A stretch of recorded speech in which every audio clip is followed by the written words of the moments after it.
జరిగింది. ఇదే కాదు, మోక్షగుండం విశ్వేశ్వరయ్య 1908లో హైదరాబాద్ నగరాన్ని వరదలు వచ్చి ఉప్పెనై కమ్మేసి వేలాది మందిని పొట్టన పెట్టుకున్నప్పుడు ఆ వరదల్ని నియంత్రించడానికి ప్రపంచంలో ఉండే ఇంజనీర్లు అందరిని కూడా వారు సంప్రదించడం జరిగింది. అందులో మోక్షగుండం విశ్వేశ్వరయ్యను వారు నియమిస్తే వారు ఈరోజు నిర్మించిన man made wonders Osman Sagar, Himayat Sagar, మనం ముద్దుగా పిలుచుకునే గండిపేట నుంచి మొదలు పెడితే పురాణపూర్ బ్రిడ్జ్ల వరకు ఈరోజు హైదరాబాదు నగరంలో ఆనాడు ఈ వరదల్ని, అనంతగిరి కొండల్లో నుంచి వచ్చే వరదల్ని నియంత్రించడం ద్వారా, నిలువరించడం ద్వారా గండిపేట, ఉస్మాన్ సాగర్లను నిర్మించి ఖాళీ నీళ్ల కోసమే కాదు వాటిని తాగునీటి వనరులుగా మార్చి లక్షలాది మంది హైదరాబాద్ ప్రజలకు దాహార్తిని తీర్చడానికి మోక్షగుండం విశ్వేశ్వరయ్య నిర్మించిండు. వారు ఇంజనీర్ కాబట్టే, క్వాలిటీ కలిగిన ఇంజనీర్ కాబట్టే అలాంటి గొప్ప మ్యాన్ మేడ్ వండర్స్ను, అద్భుతాలను నిర్మించి మనకిచ్చాడు. 115 సంవత్సరాలైనా మొన్న ఎండాకాలంలో గోదావరి, కృష్ణలో కరువు వచ్చి ఎండిపోయి తాగునీటి సమస్య ఏర్పడ్డప్పుడు హైదరాబాదు నగర దాహార్తిని తీర్చింది ఉస్మాన్ సాగర్. అదేవిధంగా ఈ గండిపేట్, ఈ ప్రాజెక్టులు ఆ రోజు మాకెందుకు లేని, లేదా ఏ 10 ఏళ్ళుంటే చాలను కట్టినుంటే ఇవాళ మనకు ఈ పరిస్థితిలో మన ఆదుకుంటుండేనా? ఇవాళ మీరు ఆలోచన చేయండి. అద్భుతమైన నిర్మాణాలు ఆనాడు కట్టిన ఇంజనీర్లు, ఉస్మానియా యూనివర్సిటీ కావచ్చు, లేకపోతే హైకోర్టు కావచ్చు, ఉస్మానియా హాస్పిటల్ కావచ్చు, ఈరోజు నడుస్తున్న అసెంబ్లీ కావచ్చు, ఇట్లా చెప్పుకుంటూ వెళ్తే హైదరాబాదులో అద్భుతమైన నిర్మాణాలు ఏవైతే ఉన్నాయో ఈ హైదరాబాద్కి ఒక చారిత్రాత్మకమైన కట్టడాలను అందించి 100 సంవత్సరాలు ఈ కాలాన్ని తట్టుకొని నిలబడ్డ చార్మినార్ లాంటివి ఇంజనీర్లు కట్టబట్టి, నాణ్యత ఉండబట్టే ఇవాళ అవన్నీ ఉన్నాయి. మీరు చార్మినార్ నుంచి ఉస్మానియా యూనివర్సిటీ వరకు కట్టిన ఇంజనీర్లను ఆదర్శం తీసుకుంటారా? ఉస్మాన్ సాగర్, హిమాయత్ సాగర్ను నిర్మించిన ఇంజనీర్లను ఆదర్శం తీసుకుంటారా? నాగార్జున సాగర్, శ్రీశైలం, శ్రీరామ్ సాగర్ కట్టిన ఇంజనీర్లను ఆదర్శంగా తీసుకుంటారా? నిజాం సాగర్ను కట్టిన ఇంజనీర్లను ఆదర్శంగా తీసుకుంటారా? నిజాం షుగర్ నిర్మించిన ఇంజనీర్లను ఆదర్శంగా తీసుకుంటారా? లేకపోతే కాళేశ్వరం కట్టిన వాళ్ళని ఆదర్శంగా తీసుకుంటారా? మీరు ఆలోచన చెయ్యండి. ఈ ప్రభుత్వం వచ్చినాక గత 10 ఏళ్లలో నిర్మించినవి ఏవైనా సరే ఎక్కడికైనా వెళ్దాం. ఇవాళ మాటలు మాట్లాడుతున్న మంత్రులకు నేను సూటిగా సవాలు విసురుతున్నా. మీరు కట్టిన డబుల్ బెడ్రూమ్ ఇండ్ల దగ్గరికి పోదామా? మీరు వేసిన రోడ్ల దగ్గరికి పోదామా? మీరు నిర్మించిన అమరవీరుల స్తూపం దగ్గరికి వెళ్దామా? ఈరోజు మేము కూర్చుంటున్న సచివాలయానికి మీరు వస్తారా? లేకపోతే 1,00,000 కోట్లు ఇప్పటికే కాంట్రాక్టర్లకు బిల్లులు చెల్లించిన కాళేశ్వరం, మేడిగడ్డ, సుందిల్ల, అన్నారం బ్యారేజ్ల దగ్గరికి వెళ్దామా? మీరే కడితిరి, మీరే మింగుతిరి, మీరు ఉండగానే కూలిపాయి. ఇప్పటికీ డిపిఆర్ లేదు, డీటెయిల్ ప్రాజెక్ట్ రిపోర్ట్ లేకుండా ఒక చిన్న గుడిసేసుకున్నా ఇవాళ రేపు మనం ఒక మేస్త్రిని పిలిచి, అయ్యా 2 అర్రల గుడిసే వేయదలుచుకున్నా కట్టెలు ఎంత పడుతుంది, సొప్పు ఎంత పడుతుంది, ఒకవేళ స్లాబ్ వేయదలుచుకుంటే సిమెంట్ ఎంత పడుతుంది, స్టీల్ ఎంత పడుతుంది, కంకర్ ఎంత పడుతుంది, ఖర్చు ఎంత అవుతుందని మనం అంచనా వేసుకుంటాం. ఒక్క అర్ర ఇల్లు కట్టుకోవాలన్నా, చిన్న పాండప్ప పెట్టుకోవాలన్నా ఒక ప్రాజెక్టు రిపోర్ట్ తీసుకుంటాం మనం, అవునా? 1,50,000 కోట్ల అంచనాలు, 38,000 కోట్ల రూపాయల అంచనా ఉన్న ప్రాణహిత చేవెళ్ళ పేరు మారి కాళేశ్వరమై రీడిజైనింగ్ పేరు మీద 1,50,000 కోట్లకు అంచనాలు పెంచి ఇవాళకి 1,00,000 కోట్లు చెల్లించిండ్రు. 3వ టీఎంసీకి ఇంకా పనులు పూర్తి కాలేదు. ఇంకా రిజర్వాయర్ల విషయంలో కొండపోచమ్మ, మల్లన్న సాగర్ గురించి ఈరోజు వాళ్ళు మాట్లాడుతున్నారు.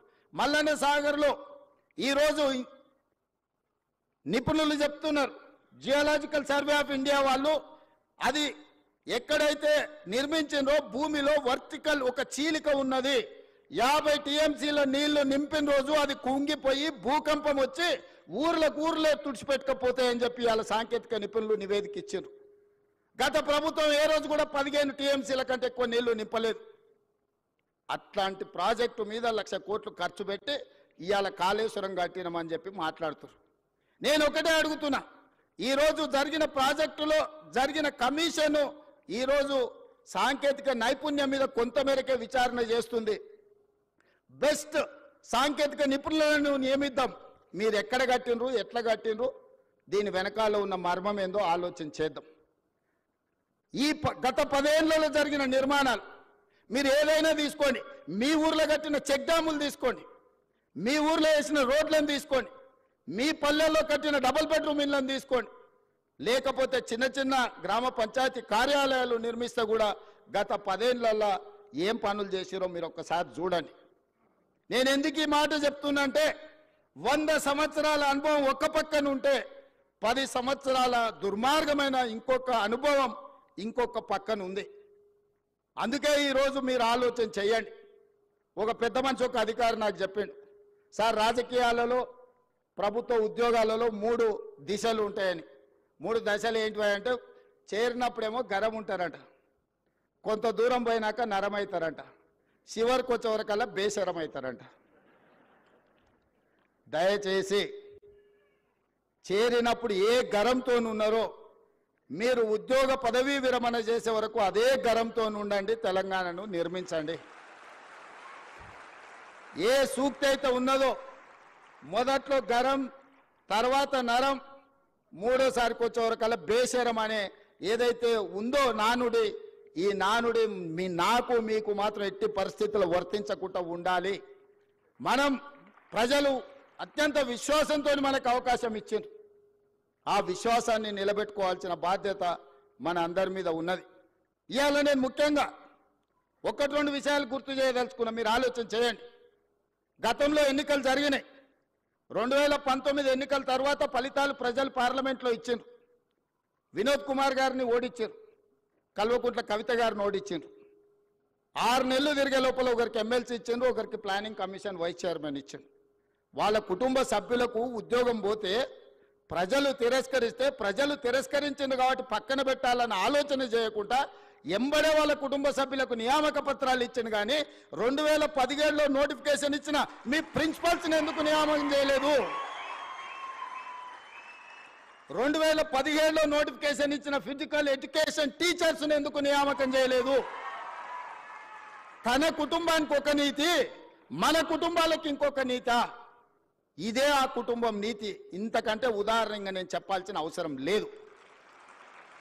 ప్రతివాడు ముసుగు తొడుక్కుంటాడు, కానీ ఓ సందర్భంలో ముసుగు తీస్తారు. లాలూ ప్రసాద్ గారు ఓ ఉపన్యాసంలో చెప్పిండు, ఊర్లో రజకుడి గాడిద మీద ఒక దుప్పటి, రాముల వారి బొమ్మ ఉన్న దుప్పటి ఉండేదంటే ఎప్పుడు మూటలు మోసే గాడిద.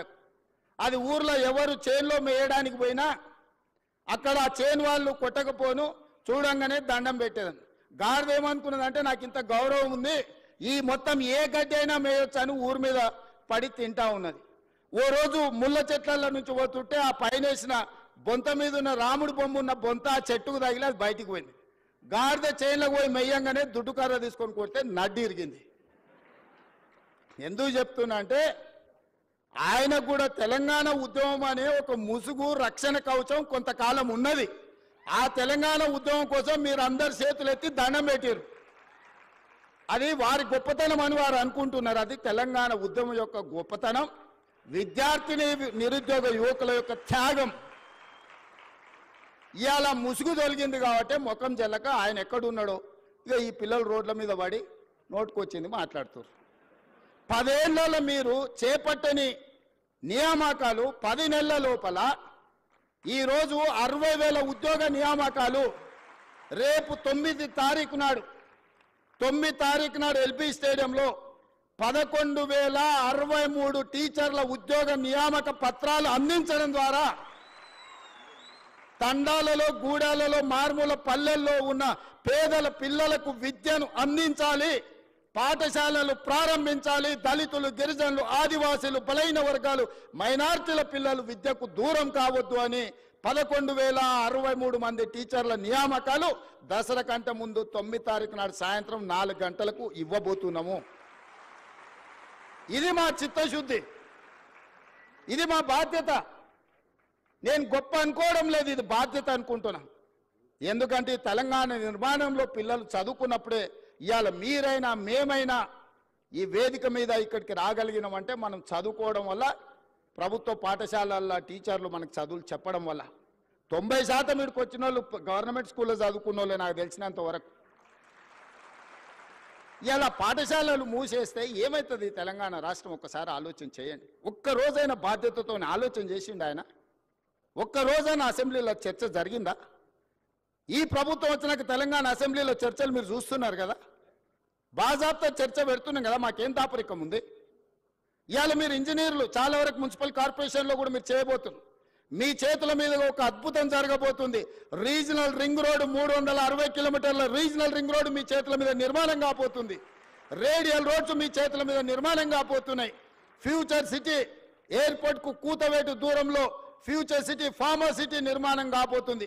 మీ చేతుల మీద మూసీ రివర్ డెవలప్మెంట్ ఫ్రంట్ ఎవరు అడ్డం వచ్చినా నిర్మించి 55 కిలోమీటర్ల మూసీ రివర్ డెవలప్మెంట్ ఫ్రంట్ మీ చేతుల మీదుగా నిర్మించి ప్రపంచానికి ఆదర్శంగా నిలబెడతాం. లండన్లో హడ్సన్ రివర్ ఉంటుంది, అదే లండన్లో థేమ్ రివర్ ఉంటుంది, అమెరికాలో హడ్సన్ రివర్ ఉంటుంది, అదేవిధంగా గుజరాత్లో మీకు సబర్మతి రివర్ ఫ్రంట్ ఉంటుంది. హైదరాబాద్ నగరానికి న్యాచురల్గా ఉన్న మూసీ రివర్ ఎందుకు అభివృద్ధి చేసుకోవచ్చా అని నేను అడుగుతున్నా. ఇవాళ నేను మిమ్మల్ని అడుగుతున్నా, కృష్ణ, గోదావరి, యమున, గంగా, సరస్వతి అన్ని నదుల పేర్ల మీద మన ఆడబిడ్డలకు పేర్లు పెట్టుకుంటున్నాం. అవునా? మన ఇంట్లో ఆడబిడ్డ పుడితే కృష్ణానో, కావేరో, గోదావరో, సరస్వతో, గంగానో అని నదుల పేర్లు మన బిడ్డలకు పెట్టుకుంటున్నాం. ఏ తండ్రి అయినా ఆయన బిడ్డకు మూసి అనే పేరు పెట్టుకున్నాడా? ఇన్ని నదుల పేర్లు, పవిత్రమైన నదుల పేర్లు మన ఆడబిడ్డలకు పెట్టుకున్నప్పుడు మూసి అనే రివర్ పేరు ఏ తండ్రి అయినా బిడ్డకు పెట్టుకున్నాడా? ఎందుకు పెట్టుకోలే? ఆ మూసి కంపు కొడుతుంది కాబట్టి, మూసి మురిగిపోయింది కాబట్టి, మూసిలో విషం చిమ్ముతున్నది కాబట్టి, ఆ విషము, ఆ కంపు, ఆ మురికి మా బిడ్డల పేర్లు పెట్టుకోవద్దని తల్లిదండ్రులు ఏదైతే అనుకుంటున్నారో ఆ మూసి మురికిని ప్రక్షాళన చేయాలనుకుంటున్నా నేను. ఆ మూసిని నిర్మాణం చేయాలనుకుంటున్నా నేను. ఎందుకు యమున, సరస్వతి, గంగా, కావేరి పేర్లు పెట్టుకున్నప్పుడు మూసి అనేందుకు మన బిడ్డలకు పెట్టుకోకూడదు? ఆ మూసిని అద్భుతంగా నిర్మించినప్పుడు తప్పకుండా తల్లిదండ్రులు వాళ్ళ బిడ్డల పేర్లు మూసి అని పెట్టుకుంటారు. అంత అద్భుతమైన నిర్మాణం మనం చేసుకుందాం. నిర్మాణ క్రమంలో మల్లన్న సాగర్లో 14 ఊర్లను ఖాళీ చేసి 60,000 ఎకరాలు మల్లన్న సాగర్లో ల్యాండ్ ఎక్వేషన్ జరగలేదా? కొండ పోచమ్మలో జరగలేదా? రంగనాయక సాగర్లో ల్యాండ్ ఎక్వేషన్ జరగలేదా? నాగార్జున సాగర్ నిర్మించినప్పుడు ల్యాండ్ ఎక్వేషన్ జరగలేదా? శ్రీశైలంలో మా కొల్లాపూర్ మునిగిపోతే 92 జీవో ఇచ్చి ఇప్పటికి ఇంకా ఉద్యోగాలు ఇవ్వని కేసులు పెండింగ్ ఉన్నాయి. శ్రీశైలం కట్టినప్పుడు నిర్వాసితులు కాలేదా? ఇవాళ మూసి నిర్మాణం చేస్తే కూడా కొన్ని వేల మంది, 5,000 మందో 10,000 కుటుంబాల్లో నిర్వాసితులు అయితే నిర్వాసితులను ఎట్లా ఆదుకోవాలో సలహా చెప్పండి అని నేను అడుగుతున్నా. ఈరోజు భూసేకరణ జరిగేటప్పుడు, మూసి నిర్మాణానికి భూమి తీసుకునేటప్పుడు మల్లన్న సాగర్ల భూ నిర్వాసితులను నువ్వు పోలీసులతో కొట్టించి, గుర్రాలతో తొక్కించి కొట్టినావు కదా. ఇవాళ వాళ్ళందరినీ హక్కున పెట్టి చేర్చుకోవడానికి అధికారులను ఇళ్ళు పంపించి వాళ్ళకి డబుల్ బెడ్రూమ్ ఇల్లు ఇచ్చి, తవ్వకర్సులకు 25,000 ఇచ్చి వాళ్ళకు ఉద్యోగ ఉపాధి అవకాశాలు కల్పించడానికి నేను ఏర్పాట్లు చేస్తున్నా. ఇదేమన్నా తప్ప? వాళ్ళ పిల్లలు వాళ్ళు మూసీలో బతికిండ్రు, మురికిల్లే బతికిండ్రు, మురికిల్లే చచ్చిపోయారు. రేపు వాళ్ళ పిల్లలు కూడా ఆ మురికిల్లే పెరిగి మురికిల్లే చచ్చిపోయి మురికిల్లే ఉండాలన్నా వాళ్ళు. ఆ మూసీలు ఉన్న వాళ్ళకు మంచి జీవితం ఉండొద్దా? వాళ్ళ పిల్లలు చదువుకోవద్దా? వాళ్ళు బాగుపడొద్దా? వాళ్ళందరినీ బాగు చేసే బాధ్యత ప్రభుత్వం తీసుకుందామని నేను చెప్తున్నా. మూసీలో మొత్తం 10,000 కుటుంబాలు ఉన్నాయి. 6 నెలల నుంచి ఎన్యూమరేట్ చేపించిన 33 టీంలను పెట్టి ఇల్లు పోయి ప్రతి వాళ్ళ వివరాలు సేకరించి, ప్రతి వాళ్ళ ఆధార్ కార్డు తీసుకొని, ప్రతి కుటుంబం యొక్క వివరాలు 33 టీంలు 6 నెలల నుంచి ఇల్లు పోయి తిరిగి తీసుకొచ్చినాం. ఇప్పుడు అవేర్నెస్ ప్రోగ్రాంలో గోడ మీద మార్కింగ్ చేస్తున్నాం. ఇక్కడి వరకు మూసీ రివర్ బెడ్ ఉన్నది, ఆ పైన బఫర్ జోన్ ఉన్నది, ఇక్కడి వరకు వీటిని తొలగించాల్సి వస్తే మీకు నష్టపరిహారం ఇస్తామని చెప్పి మూసీలో గుడిసెలు వేసుకున్న వాళ్ళకి డబుల్ బెడ్రూమ్ ఇల్లు ఇచ్చి ఆత్మగౌరవంతో బతకడానికి తరలిస్తున్నాం. బఫర్ జోన్లో ఉన్న వాళ్ళని ఏ విధంగా ఆదుకోవాలనో ఆలోచన చేస్తున్నాం. ఇవాళ మీరందరూ సలహా ఇవ్వండి, వాళ్ళకి నష్టపరిహారం ఎట్లిద్దామో చెప్పండి. 1,00,000 కోట్లు కాళేశ్వరంలో కాలబెట్టినావు కదా, నువ్వు కట్టిన కాళేశ్వరం కూలి సచ్చింది కదా, 1,00,000 కోట్లు ఆడ పోసినావు. 5-10 వేల కోట్లు మూసీలో ఉన్న పేదోళ్లకు మంచి ఇండ్లు కట్టించి, మంచి పాఠశాలలు కట్టించి, ఆ పిల్లలకు మంచి ప్లే గ్రౌండ్ ఇచ్చి, మంచి విద్యను నేర్పిస్తే వాళ్ళు భవిష్యత్తుకి పునాదులు అవుతారు, వాళ్ళ బాగు కోసం కష్టపడదాం. ఆ పనిలో మీ ఇక్కడున్న ఇంజనీర్లు భాగస్వాములు గాండి అని చెప్పి నేను మిమ్మల్ని అడుగుతున్నా. వాళ్ళు మనోళ్ళే, నాకు తెలియదా? 20 ఏళ్ళు నేను కూడా పబ్లిక్ లైఫ్లో ఉండొచ్చిన. జిల్లా పరిషత్ మెంబర్ నుంచి ముఖ్యమంత్రి వరకు వచ్చిన. ఓసారి జడ్పీటీసీ, ఓసారి ఎమ్మెల్సీ, 2 సార్లు ఎమ్మెల్యే, ఓసారి ఎంపీ, ఈరోజు ముఖ్యమంత్రి. 20 ఏళ్ళు పేదోళ్ళ మధ్యలోనే తిరిగిన కదా, ఉన్నా కదా. పేదోడి దుఃఖం నాకు తెలియదా? ఇల్లు కూలితే ఎంత బాధ ఉంటుందో తెలియదా? వాళ్ళందరినీ ఎట్లా ఆదుకుందామో చెప్పండి, నష్టపరిహారం ఎట్లిద్దామో చెప్పండి. నువ్వు 7 లక్షల కోట్లు అప్పు చేసినావు, వాళ్ళ కోసం ఇంకో 10,000 కోట్లు ఎట్లయినా చేసి తీసుకొచ్చి వాళ్ళకి ఇద్దాం. మీరు మింగింది ఆపితే చాలు వాళ్ళకి ఇవ్వడానికి. ఏందుంది అందులో? 1000 ఎకరాల ఫామ్ హౌస్ ఉంది, 2 కోట్లు 3 కోట్లు ఎకరం ఉంది. అలా 2-3 వేల కోట్లు నువ్వు పండుకునే కానే ఉంది కదా కేసీఆర్. నీ పార్టీ ఆఫీస్ ఖాతాలో 1500 కోట్లు ఉన్నాయి. నువ్వు పార్టీ పెట్టినాడు 15 రూపాయలు లేవు నీ దగ్గర. 1500 కోట్లు నీ ఖాతాలకు పైసలు వచ్చినాయి. ఎట్లా వచ్చినాయి? ఈ పేదోళ్ళ త్యాగం కాదా? వాళ్ళు ప్రభుత్వం నుంచి, ప్రభుత్వ ఖజానా నుంచి అవసరమైతే ఒక 10,000 కోట్లు ఖర్చు అయినా వాళ్ళని ఒక మంచి అపార్ట్మెంట్స్ కట్టించి, గవర్నమెంట్ ల్యాండ్లో వాళ్ళకి మంచి ఒక కాలనీ కట్టించి